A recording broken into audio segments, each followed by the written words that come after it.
नमस्कार। होली यानी रंग, गुलाल और खूब सारा जश्न।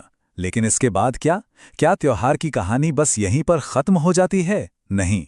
असल में होली के इस उत्सव का एक आध्यात्मिक समापन भी है। एक ऐसा पहलू जिसके बारे में शायद बहुत कम लोग जानते हैं। तो चलिए आज उसी रहस्य से पर्दा उठाते हैं। हम सब होली के रंगों में तो खूब डूबते हैं, पर क्या कभी ये सोचा है कि इस जश्न का कोई अगला पड़ाव भी हो सकता है? क्या ये सिर्फ एक दिन का ही उत्सव है? देखिए, यही सवाल हमें एक बहुत ही खास परंपरा की ओर ले जाता है। तो सवाल वही है, होली के बाद क्या? चलिए इस पर्दे को हटाते हैं और उस त्योहार को जानते हैं जो होली के इस जश्न को एक बहुत ही खूबसूरत अंजाम देता है। इसका नाम है रंग पंचमी। देखिए, नाम से ही सब जाहिर है, रंग और पंचमी यानी पांचवी तिथि। इसे होली के ठीक 5 दिन बाद कृष्ण पक्ष की पंचमी को मनाया जाता है। इसे होली के उत्सव का कह सकते हैं एक ग्रैंड फिनाले माना जाता है। वैसे तो ये पूरे भारत में मनाया जाता है, लेकिन महाराष्ट्र और मध्य प्रदेश में इसकी रौनक कुछ और ही होती है। वहाँ की गलियों में इसका उत्साह देखने लायक होता है, जहाँ ये एक बहुत बड़ा सामुदायिक उत्सव बन जाता है। और हाँ, क्योंकि इसकी तारीख चंद्र कैलेंडर के हिसाब से तय होती है, तो ये हर साल बदलती रहती है। जैसे कि साल 2026 में ये त्योहार 6 मई को मनाया जाएगा। लेकिन देखिए, रंग पंचमी सिर्फ रंगों और मौज मस्ती तक ही सीमित नहीं है। चलिए इसकी आध्यात्मिक गहराई को समझते हैं और देखते हैं कि ये हमें प्रकृति से कैसे जोड़ता है।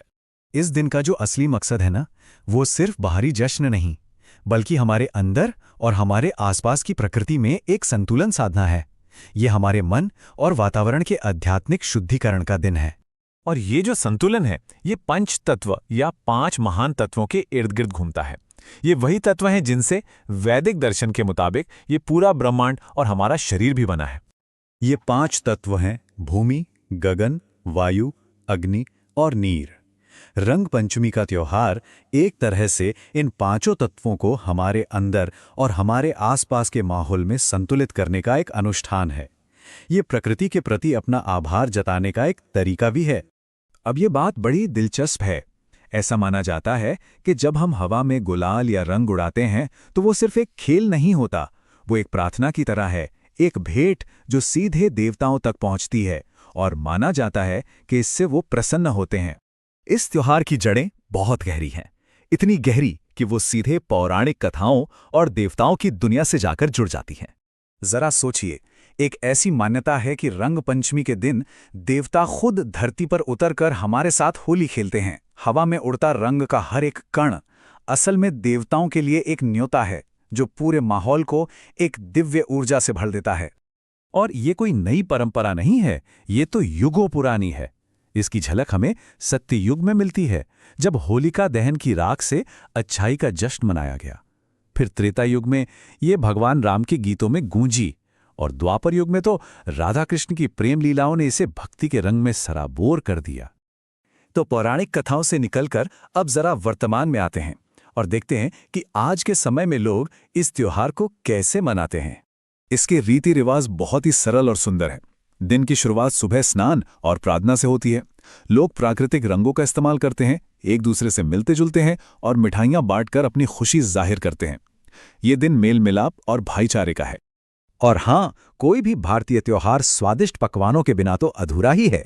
इस दिन घरों में गुजिया, लड्डू और मालपुआ जैसी पारंपरिक मिठाइयाँ बनती हैं, बांटी जाती हैं, जो उत्सव के स्वाद को और भी मीठा कर देती है। तो इसका जो सार है वो ये है कि ये त्योहार हमें नकारात्मकता को पीछे छोड़कर अपने रिश्तों को और मजबूत करने और समाज में एकता की भावना को बढ़ावा देने के लिए प्रेरित करता है। और अब आखिर में आइए रंगों के उस गहरे अर्थ को समझते हैं जो इस त्योहार का केंद्र है। हर रंग का ना अपना एक खास महत्व होता है। ये देखिए, ये बात कितनी अच्छी तरह से दर्शाती है कि कैसे हर रंग एक विशेष देवता और ऊर्जा से जुड़ा है। जैसे सोमवार को भगवान शिव के लिए सफेद, मंगलवार को हनुमान जी के लिए लाल, बुधवार को गणपति के लिए हरा, और इसी तरह हर दिन का एक विशेष रंग होता है। मान्यता ये है कि जब इन रंगों को लगाया जाता है तो ये सिर्फ त्वचा पर एक लेप नहीं होता, बल्कि उस रंग से जुड़ी सकारात्मक ऊर्जा को अपने आभा मंडल यानी कि ऑरा में आमंत्रित किया जाता है। ये एक तरह से अपने एनर्जी फील्ड को रीबैलेंस करने जैसा है, जो आज की भागदौड़ भरी जिंदगी में मानसिक शांति के लिए भी एक खूबसूरत तरीका हो सकता है। तो रंग पंचमी हमें यही तो याद दिलाती है कि रंग सिर्फ देखने के लिए नहीं बल्कि महसूस करने के लिए होते हैं। हर रंग में एक ऊर्जा और एक भावना छिपी होती है। तो जाते जाते बस एक सवाल छोड़ जाते हैं, अगर जिंदगी एक कैनवास है तो उसे किस रंग की ऊर्जा से भरना सबसे सार्थक होगा? इस पर सोचिएगा जरूर।